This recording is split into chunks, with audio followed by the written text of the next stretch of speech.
I'm Landon Rice, and I'm here to give you guys my presentation, Assembly, Beaconing, and Cryptography, an ABC Intro to Malware Development. So, like I said, I'm Landon Rice. I'm 18 years old. There's probably a good number of you in this room that have practiced security longer than I've been alive, but here I am, and I'm going to tell you about malware stuff. So I currently work as a threat researcher at RedSense. I started working 3 years ago at a local IT firm in Denver, just doing a little cybersecurity internship there. And now I work as a threat researcher, researching threats. I love all things red team. That's how I got into this over COVID. I was really bored. I didn't want to do my schoolwork.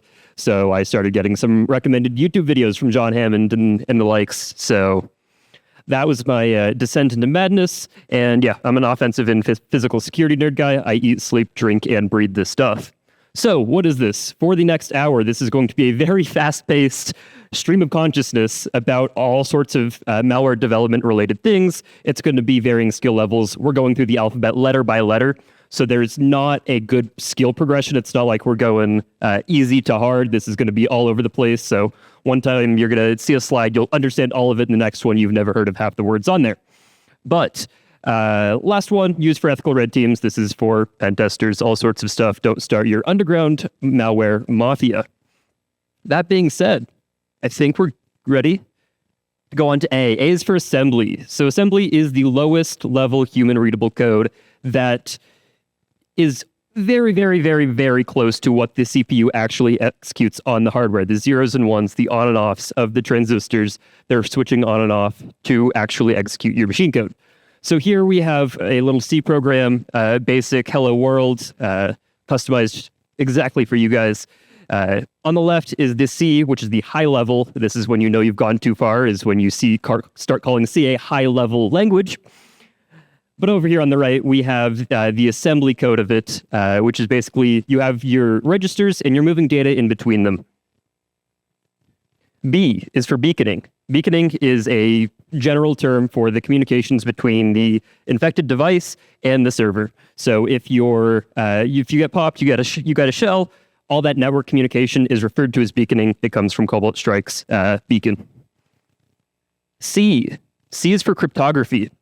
So cryptography is a bit of a weird topic for malware development. Part of the problem is the blue team is going to see whatever keys and whatever stuff you embed into your program. So you don't really have to go crazy with it, do some crazy rolling your own encryption. Just do what works, do what's easy. The blue team, if they really want to, they will find a way to grab your key out of the air or out of your implant. If you're building a loader, encrypt the thing that you're loading. Don't drop your raw shellcode to disk. That is a great way. A lot of detections are built off of that.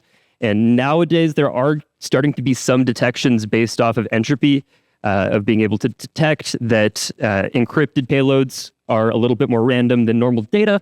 But most of the time, you're not going to have to be worrying about that. Second bullet point there, adding another layer on top of TLS and SSL. This is a personal preference for me. Whenever I'm building my beacons, I like to add an additional layer. So even if they have some sort of SSL sniffing or something like that set up, you still have your extra layer on top. Here, I think I have some sort of AES built on top of it. Yeah.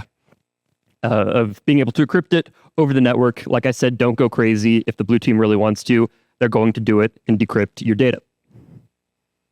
D is for dynamic link libraries. They are libraries, believe it or not, that are dynamically linked. So these are the libraries of Windows. You can build your own DLLs, but Windows also has a whole bunch of DLLs that expose different API functions that you can use. So here on the left, we have what's printing out all of the exported DLLs from the wininet.dll, which is short for Windows Internet.dll. So the actual PE, portable execution format of DLLs are very, very similar to your .exes. The only real difference is that they don't have an entry point.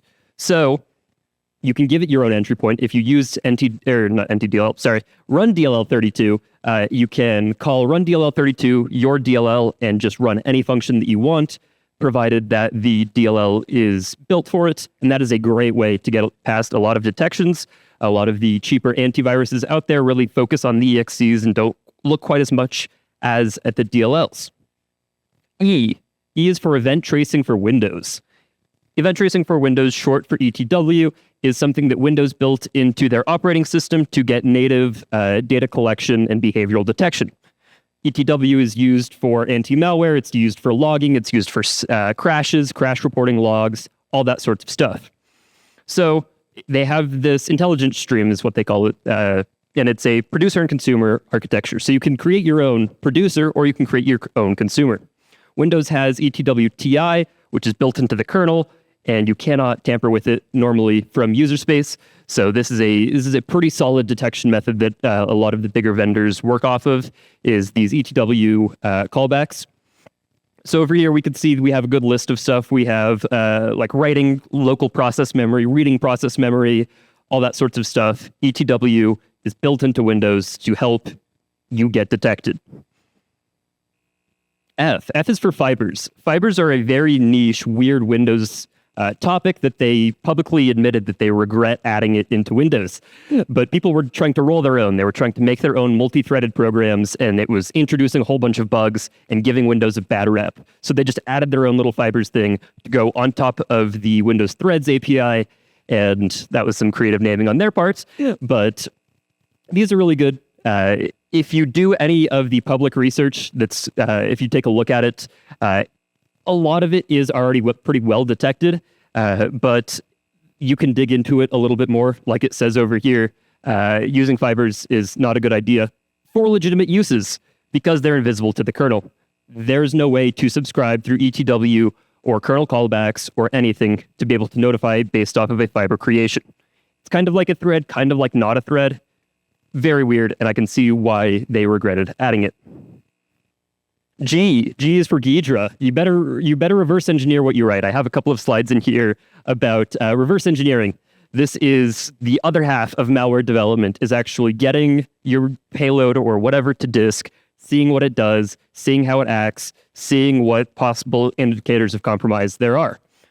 So if you have your payload, you think you've done a great job, you've maybe encrypted it once or twice, and you think it's ready for deployment, throw it in Ghidra first or whatever disassembler reverse engineering software you want.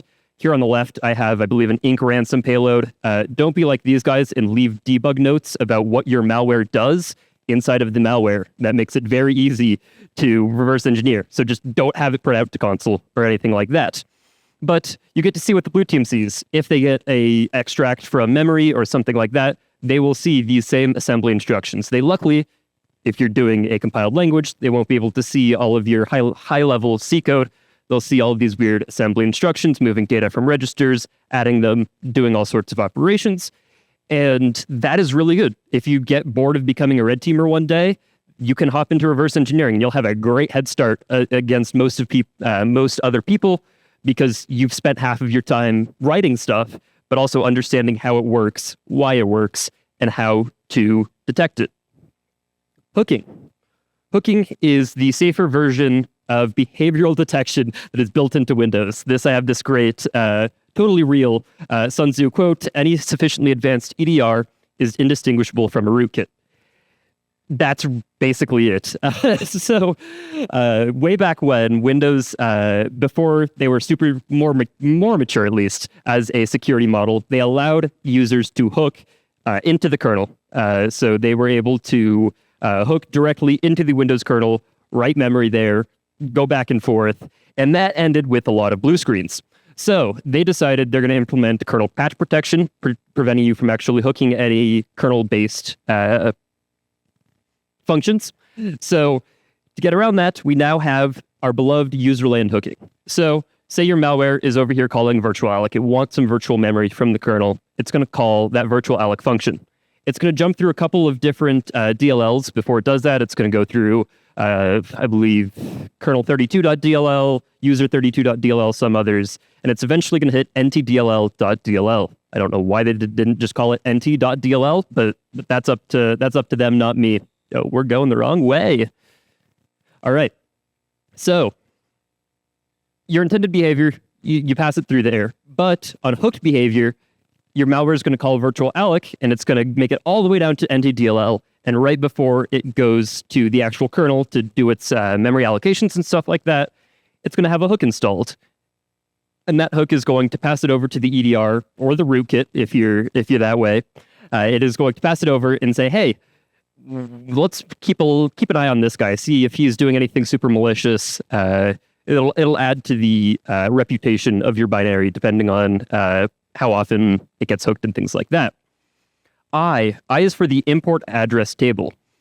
It's a table with imports and their addresses. These guys are really creative with their naming, I know. So this over here, we have user32.dll. This is another very common Windows DLL. The import address table, you have two different kinds of imports. You have implicit imports and you have delay loaded imports. Implicit imports are loaded as soon as the program is run. As soon as it gets copied into memory, it loads these DLLs and it shows you all of the functions that it's calling. I think here we have Microsoft Paint, I believe, dumped the import address table of that, and it shows some of the things that it calls. This is a great detection method for blue teamers. It says, hey, here's every single function that I call. Take a look at it. See if there's anything weird you want to look at. Over here, we have delay loaded. We have the delay loaded imports. The delay loaded imports are kind of like a performance boost of it's not going to load these unless you hit a certain path in the code execution flow. So if it's in here, we have like a whole bunch of files and folder related stuff inside of shell32.dll. It doesn't want to load those unless it absolutely needs to. So it's going to wait until you do it, and then it'll actually load that DLL in. One of the great ways to get around import address table hooking is through IAT hashing. Basically taking all of your imports that you're going to import, hashing them with your own little custom algorithm, and then decrypting them live at runtime completely gets rid of any sort of ways of detecting from the import address table. And you can fill that import address table then with whatever garbage that you want. I've seen some pretty weird import address tables, and depending on what kind of red team operation that you're doing, this is a really good way of blending in. You can make it look like your import address table is just popping a reverse shell or something like that, if that's something that you really want to do. You can also have some hidden import addresses, some hidden imports with their addresses, and it'll be loading registry keys for persistence and stuff like that, and it won't be very easily detectable through the import address table. So we were talking a lot about hooks. We have jump hooks, the most common Userland inline hooks that exist in Windows today. So up here, we have a disassembly of this live in memory. This is in x64 debug of what the program is actually doing. Up here at the top, we can see it calls sub RSP38 and this XOR R11D. One of the cool things with XOR or XOR, however you want to call it, if you XOR a register with itself, it sets it to 0. But down here at the bottom, before it gets that actual gets to there, you see this jump and hooked message box A. That allows the EDR to jump its code execution flow and pass any arguments that you added. So in this case, we have a message box. In the example that this was being debugged, it was just a simple hello world message box. But once you hook it, you jump in between the NTDLL and the kernel. You get to do whatever you want there. You can inspect the arguments. You can say, hey, we don't want them allocating a whole bunch of memory. We don't want them doing all sorts of stuff like that. So we're going to add that, say, hey, that's some bad reputation, send it off to the server, and hopefully pop an alert. In this case, it was just as simple replacing the words, but jump hooks are a very, very common way of detecting, and they're very important to know.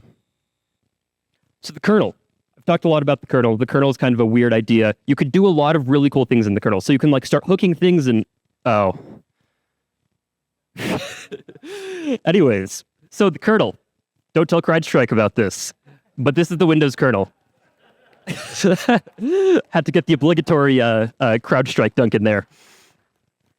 But whenever you think of the kernel, everyone thinks of this diagram. You have your ring 0, the actual kernel. You have your rings 1, 2, and 3.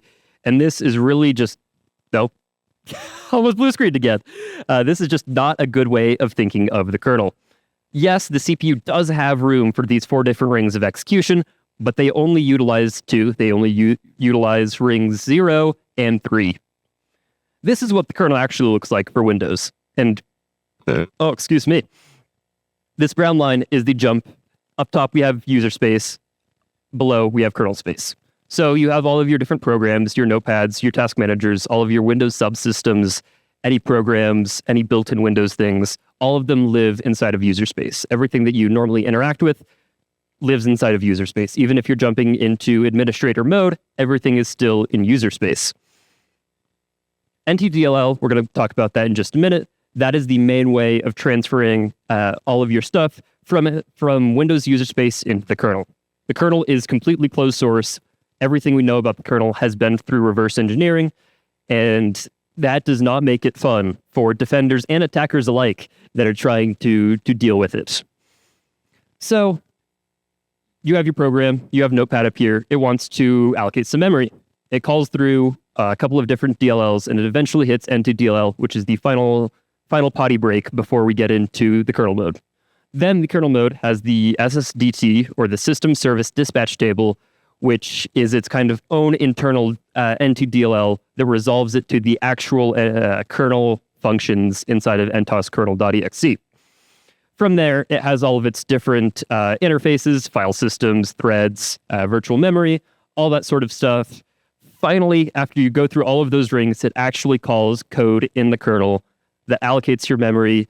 Right below the kernel, we have the hardware abstraction layer, and there's no way we're touching that, but that is the idea behind the Windows kernel. L is for LSASS. LSASS is a Windows process, and it holds all of the credentials that are there for current users and cached users. So way back when, 20 years ago, when they first, when Windows was like, hey, we need to store credentials somehow, it used to be in plain text inside of LSASS. So all you would have to do is get a process dump of LSASS, and you would just have your credentials for whoever was logged in, and sometimes domain cached users. You'd have them right there on your front door, ready for you to examine.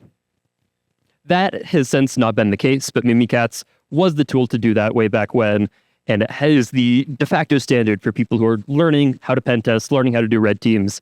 You're always taught, use Mimikatz. This is the easy way of doing it.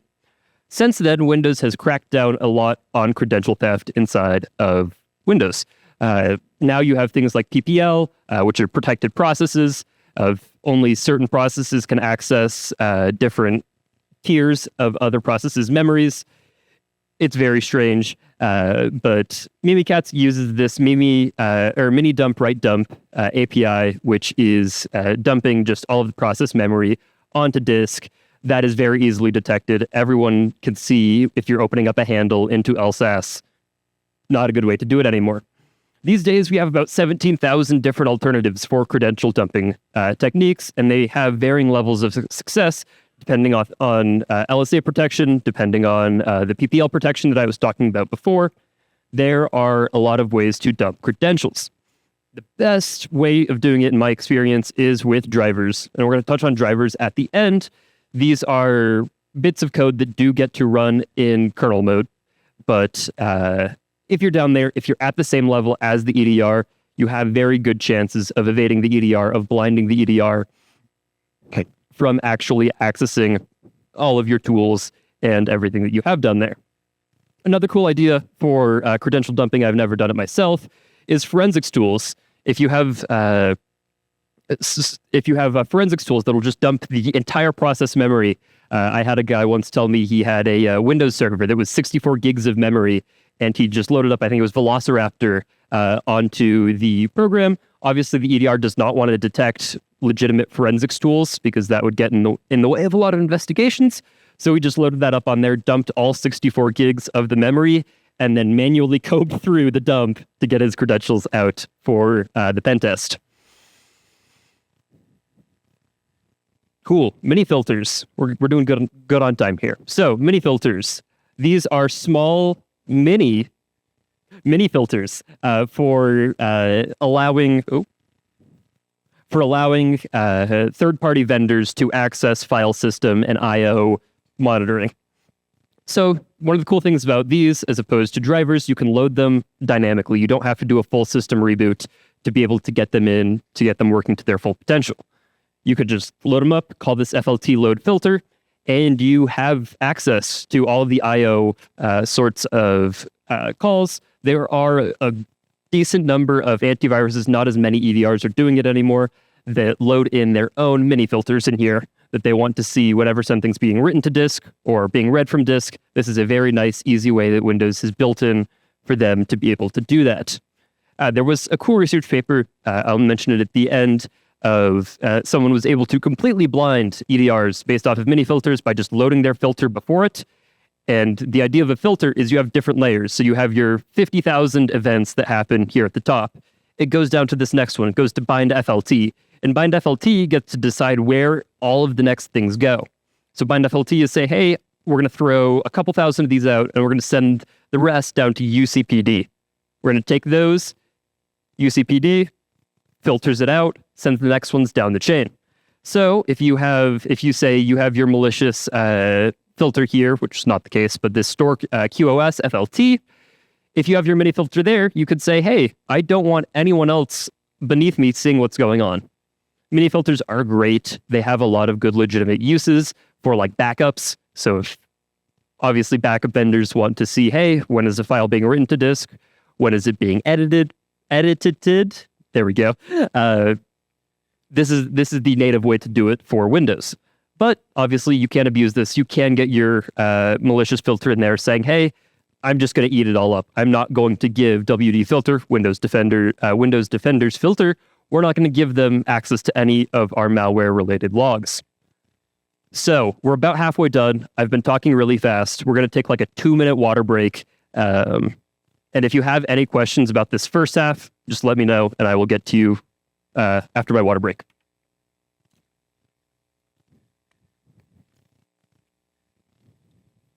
I encourage you all to drink too. I've had way too many root beers.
All right. I don't think that was quite 2 minutes, but I'm going to keep talking. So, N is for NTDLL. I've talked about NTDLL a lot, and like I said, it's the final stop before we actually hit the Windows kernel, or the kernel mode, not the actual kernel itself. But NTDLL, it has these NT and these ZW functions. I'm going to talk about those at the very end. That's how I was able to fit in Z here. But these functions actually call the code inside of the kernel. So you have all these different ones for creating threads, alerting threads, allocating physical memory pages, allocating virtual memory pages. NTDLL basically gives you a note of every single thing you can do within the Windows kernel. NTDLL changes between different versions, even between different updates of Windows. You'll have slightly different function offsets and actual code paths inside of NTDLL. So you can't just copy it in your own version of NTDLL. But NTDLL is a great place for EDR vendors and rootkits as well to put hooks into. They will be able to see basically everything that a legitimate program is doing, because all legitimate programs pass through NTDLL before they hit the kernel. Evading that, you can do indirect syscalls of not actually hitting NTDLL, of embedding, getting the offsets for your specific version of Windows, embedding those into your program, or dynamically resolving them. It's black magic, though. O is for obfuscation. Obfuscation is a bit of a tricky topic in the malware development community, because there's really two big trains of thought. One person says, yeah, the blue team's going to get it, whether they like it or not. We do need our payload to end up in memory running one way or another. So if they really want to, they're going to get it. So I'm really not going to put a whole lot of effort into making this super obfuscated, super hard to detect. Then there's the other side who decide to do things like this and use these very strange assembly instructions that I've never heard of in my life.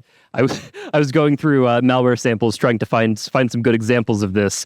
And I was going to try to get something like medium difficulty, something I could maybe explain and understand, but I have no idea what P unpack hardware D is.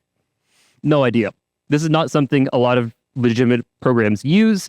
So this can be used as a detection sometimes if they are basing it off of entropy, and we see, hey, there's some weird instructions here that we don't normally see.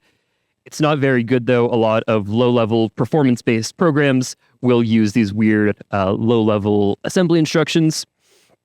But your big three are packers, cryptors, and tradecraft. So tradecraft is kind of the idea of whatever group you're a part of, I guess criminal group or legitimate red team group, what they like to do. It's kind of a group decided thing. Say, hey, we're going to just pack all of our stuff. We're just going to run it through, do like a layer of encryption, and then we'll just send it through a packer to reduce the size, and it'll unload memory nicely for us. Processes. Processes are the heart of your actual code. Every bit of code that runs on Windows has to have a process attached to it, unless you're the kernel. Processes are the heart of Windows. Windows has its own processes. It has LSASS. It has the registry. Everything inside of Windows is basically a process. You hear on Linux, everything is a file. On Windows, everything eventually becomes a process. It is the actual embodiment of your code in memory running on your CPU. So with processes, you have something called the PEB, or the process environment block. The process environment block stores your import address table. It stores your process ID. It stores your parent process ID. All these sorts of things are stored inside of the PEB, and you can edit them inside of your own process and sometimes in other processes, depending on which Windows security features are present. So way back when we were writing our first malwares, we kept everything in our own process. We had malware.exe running, doing its own thing, until we discovered the lovely create remote thread injection technique of being able to actually inject code into another live running process. Windows makes that super easy. Linux, not quite as much, but this is a very, very, very common technique that you see in Windows, and you will see I could give an entire 2-hour presentation about different ways to inject into different processes inside of Windows. Q. This was a tough one to come up with. So we have Q, query system information. I'm going to take a second here to talk about sandboxes. So sandboxes, we said, defenders said, hey, we want to detect stuff before it runs. So if we put something on disk, before it even runs, we're going to put it, send it off to our own sandbox, see if there's any malicious behavior going on in that before it even gets ran. So they created their sandboxes. They created these controlled environments that would have invisible hooks into Windows functions. It would see which internet connections it was making. So attackers decided to start using anti-sandboxing techniques. They started to check for some common usernames, or just checking for like VMware anywhere in the system. Say, hey, we're being virtualized right now. We don't want to run. We don't want to spill our secrets. So after we started doing that, the defenders took it up a notch and said, hey, we're going to do anti-anti sandboxes, and we're going to prevent you from preventing us from preventing you from seeing what this application is doing. And then finally, we hit anti-anti-anti sandboxes. So sandboxes are questionable in terms of reliability nowadays. Any decent red team has good techniques, has good tradecraft to be able to prevent their payload running inside of an emulated environment. Over here, we have the system info struct. Query system information is a great Windows API call. that you can use to query information about the system, see what kind of processors there are, see how many processors there are. If there's like, for some reason, only like 17 gigs of RAM rather than like 16, that's kind of a good indication. Hey, this is probably not a normal system. So query system information returns this system info struct that gives you a lot of good details about it. Reverse engineering. I think this might be my final reverse engineering slide if I haven't killed it into the ground enough. Reverse engineering is very important to your malware development process. In here, we have a screenshot of my favorite reverse engineering tool that I use on the job and for fun, Cutter. Cutter has a great UI with its little code execution paths, little jumps, everything like that. I absolutely love it. This is what I live in whenever I'm reverse engineering something. I'll jump between this and Ghidra because it has some weird quirks of not being able to rename functions and things like that. But it's a great open source tool. Highly recommend it for your next reverse engineering project. S is for syscalls. I've talked a lot about syscalls, and syscalls are asking the kernel for the favor. It is actually jumping from NTDLL into the kernel, asking the kernel, hey, can I have some memory? Hey, can I write this to disk? And the kernel gets to decide whether you get to or not. So syscall is a term, but also an actual instruction set, a part of the x86 64 Intel instruction set, and it's also part of ARM, whatever. On Windows, it is the syscall or this int2e, that's for backwards compatibility on older processors that might not support the syscall instruction. But basically what syscall does is it copies all of the registers into a kernel mode address. It copies all the data stored in registers into a kernel mode address, along with this L-star register.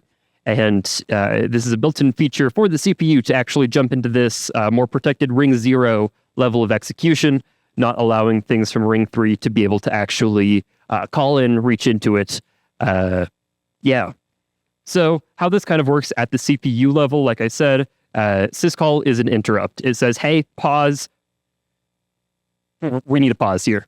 So the Windows kernel says, hey, we have that syscall. We're going to pause here. We're going to take control of that. We're going to look at this. We know what to do. We know how to allocate memory. We're going to be the ones that do this. And it jumps into the Windows kernel to do all of its functions. And then it finally hands back control into the Windows user space back to you and your program.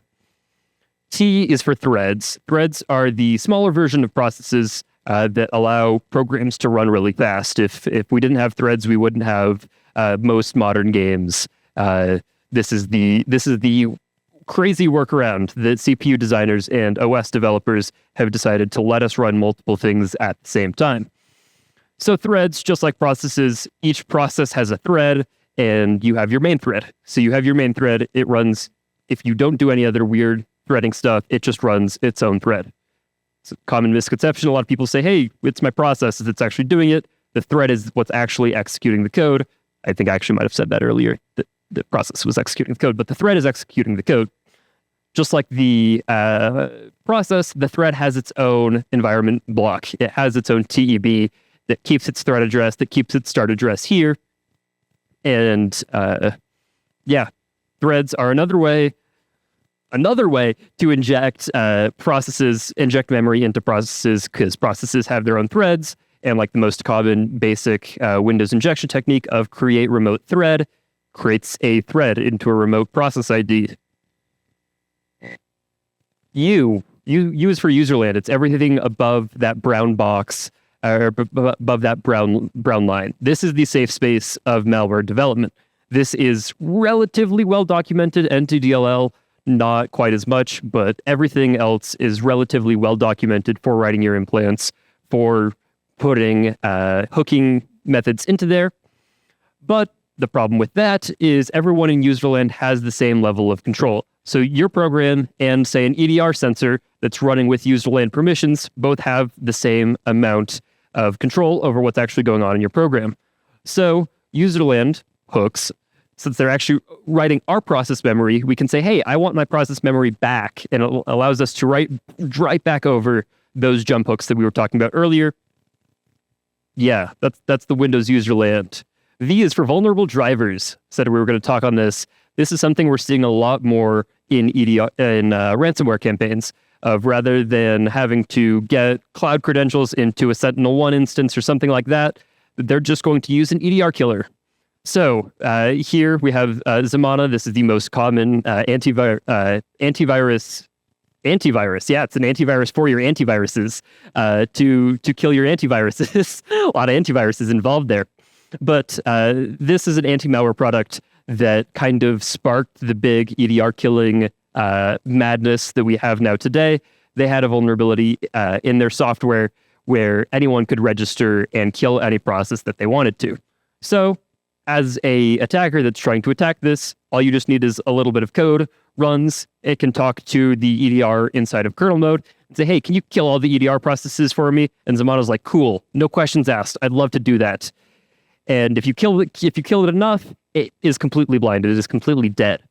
Microsoft does now have a public blacklist, and it is constantly updated of vulnerable drivers, what their vulnerabilities are. Some of them, there's not a whole lot of public data on these because they're so bad. These have varying levels of severity. Like I said, Zamana, this was just an arbitrary process kill. If you have your arbitrary read-write, where you can write to any kernel mode address, barring kernel patch protection and all sorts of other things that exist in there, it's basically game over. You can completely wipe the EDR. You can completely wipe whatever you want. Windows is your whatever you want it to be at that point. As soon as you get this kernel level of control, you can do absolutely anything. W is for Windows. If you don't know what Windows is, I'm sorry for the last 40 minutes of your life that I just spent here explaining what Windows is. But this is a live depiction of me. Windows is closed source. I have gotten into Linux malware development, and it's a lot easier, especially as you're moving towards the kernel, as you're writing rootkits. It's a lot easier. Windows, not as much. Microsoft likes to protect their intellectual property, both from vendors and from attackers like us. So they do all sorts of weird and scary things to stop us from doing our evil deeds. X is for x86-64. This is the CPU instruction set that is running on most laptops, mine included, in this room. CPU instructions and all those sorts of things are a very low level. They're a very niche set of the programming world of actually getting the hardware, getting the silicone to do things for whatever you're asking. Here we have a whole bunch of different specifications, x32, x64, x86, x86, 64. They're all basically the same thing, barring a few changes. Just the main difference, x64, x86, and x86, 64 are all the same name for this technical name of it, x86, 64 instruction set. 32 is just a smaller version using 32-bit numbers. 64 uses 64-bit numbers, believe it or not. Windows on ARM. This was a thing that did exist for a while. Microsoft stopped. I believe they stopped supporting it for a while, and now it's on a comeback with low-powered devices. I believe a lot of their AI chips are now running off of ARM processors. So that's something to keep an eye out on. There's not been a whole lot of research of writing malware for ARM. A lot of it's based off of x32 and x64 architectures. And the very weird thing that I picked up from this that I had actually no idea before, I was like, hey, this is going to be cool. We're going to throw some statistics in there. We're going to say how many instruction sets there are, how many registers there are. And we don't actually know how many instructions and registers there are. Intel keeps this proprietary. They keep this secret. So we know of 1,130 of them. There could be more. Someone could have discovered one yesterday and we don't know about it. But that was a weird quirk that I discovered, that no one knows except for the CPU manufacturers know actually how many instructions you can run.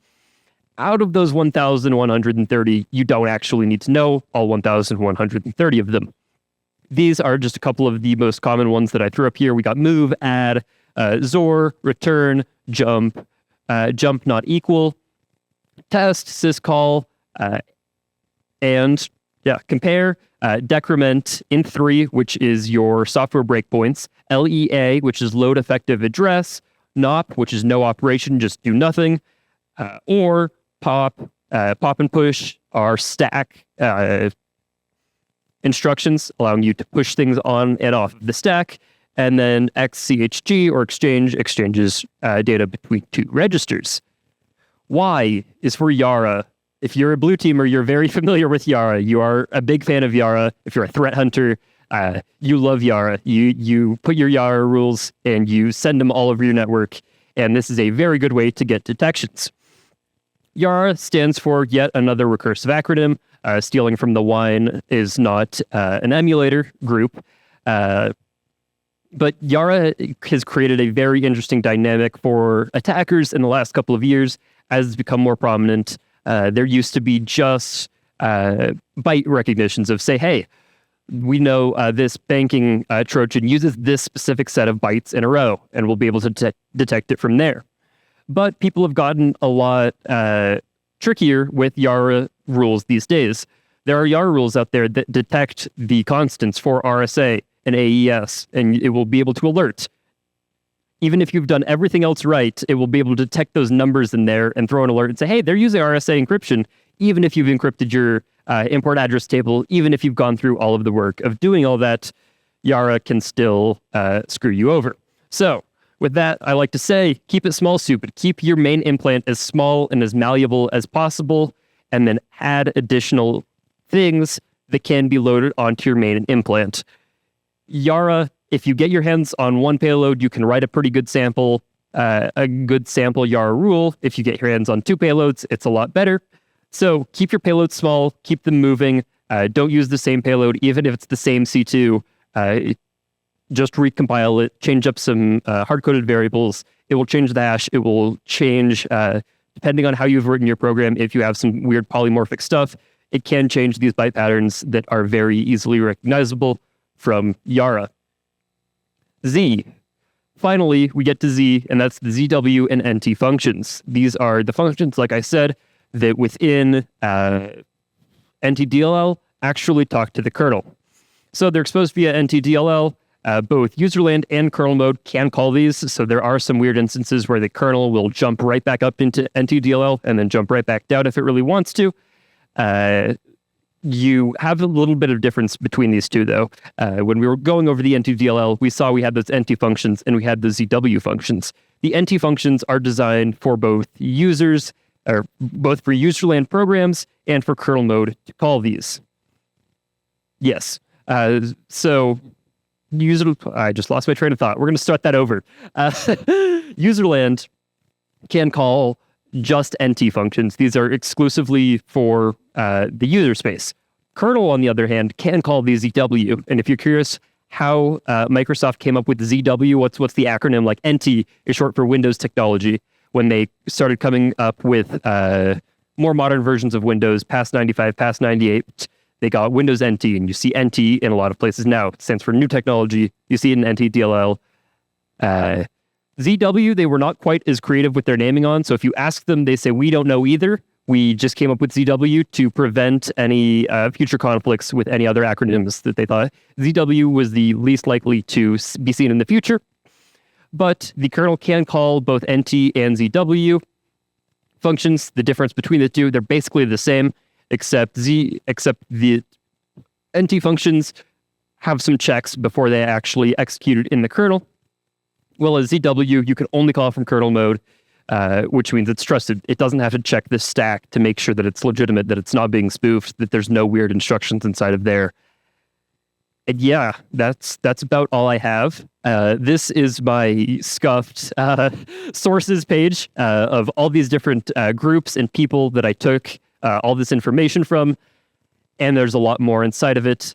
All of this is like public information. I did not do any of, I did not raise any new cool or interesting research here. This is just regurgitated information from all of the gray sources out here. That being said, I've been Landon Rice, so hit me with some questions now. In the back. Mac malware development. That's a great question.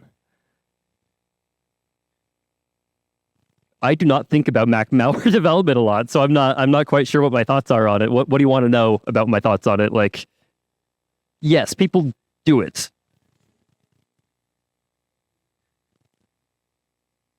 Yeah, it does exist. The Macs don't get malware is not a real thing, unfortunately, or that would be great. It's just less common. A lot of the viruses that we see are written for Windows enterprise environments, or for enterprise environments, and a lot of them just use Windows. They use Active Directory. They have all that built-in stuff. So Mac, it is possible. It is weird because Mac is a very weird combination between Linux and Windows in the sense that some parts of it are open source and it's using open source parts of the kernel. Meanwhile, they also have their own proprietary stuff written on top of that. So sometimes it's a little bit weird in that regard. There's a very small community of people that do it. Malware development itself is a very niche topic, and it's hard to find people that do it. Mac malware development is an even smaller crowd that maybe like 20 people in the world actually know how to do. Yeah. Down there. Yes. Oh.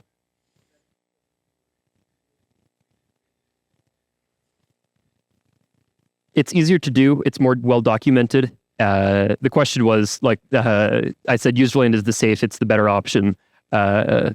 Why is that? That is because if you end up crashing the machine, if you end up writing a hook wrong, or you end up doing some byte patches wrong, Windows can recover from that. If you do it in the kernel, we all are aware of what happened a couple of weeks ago when something goes wrong in the kernel. Yep. Anyone else? Any questions about malware development, about my past experiences? Yeah, so I tell Red what is big what would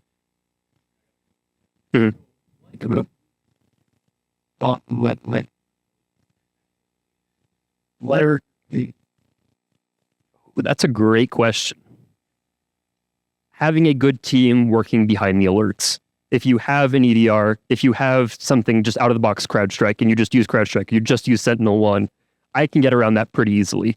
If you have a team that writes their own detections, that writes their own rules, uses public, they don't even have to be writing their own, they just ingest public ones, their own YARA rules, their own integrations to be able to correlate it with network activity and that sort of stuff. It gets a lot harder there if you have a good team of people working behind these alerts who know what's actually going on in your environment. Yeah. Yep. Minifilters.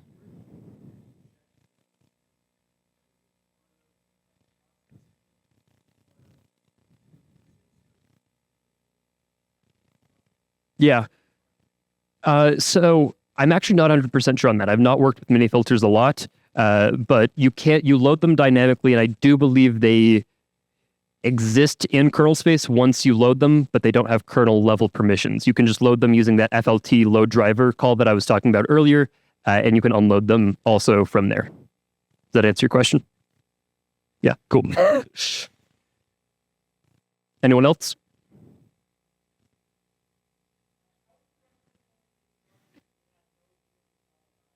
Ooh, that's a great question, because that was me maybe a year ago. Maldev Academy is the absolute best resource out there. It's like a $300 subscription. You get it for a lifetime. It's not a subscription. It's a one-time purchase. You can do a subscription, but Maldev Academy is an absolute great resource. It's built by two guys, Mr. Docs, and I believe OX Null is the other guy. And they have a lot of community contributions from other big guys like C Spider, the guy who wrote Havoc. They have a lot of great hundreds of hours of research and resources in there, really put into a nice central place. Unknown Cheats is another great place. If you're coming from the game hacking world, that's where a lot of the game hacking stuff takes place. And there's actually a lot of beef between game hackers and red teamers because game hackers are basically doing the same thing that red teamers are doing, but rather than going up against an EDR, they're going up against anti-cheat. So they have a lot of cool techniques and things like that even red teamers today are like, oh, this is new. And Unknown Cheats is like, we came up with this like 10 years ago. You guys are a little bit behind the times there. So if you ever call someone that's like uses game cheats, yes, they're dumb. If you meet someone that actually writes game cheats, they're very smart. So yeah, Maldev Academy and Unknown Cheats, I'd say, are the best beginner ways to do that. And Maldev Academy is brand new. It was only introduced maybe a year ago, and I've used it a lot. It's written in C, C++. You can take those concepts and you can write them in other languages. I've taken the entire course. I've rewritten it all in Rust and Go just to get a good understanding. They talk about all the things that I've talked about in a lot more depth than I've actually talked about. I was a little short here on time, or else I could turn this into a 10-hour training session. But if you want to do that, Maldev Academy is the absolute best place to go for that. Anyone else?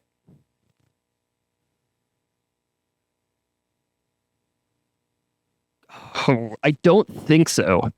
There have not been that many changes. Windows Internal 7th edition has been around for a pretty good amount of time, and Windows 11 has introduced a lot of new things, but Microsoft just seems to have very little interest in documenting that for anyone. So not that I'm aware of that there's an 8th edition coming out anytime soon, but there are a couple of non-Windows produced books that are good for malware development and evasion.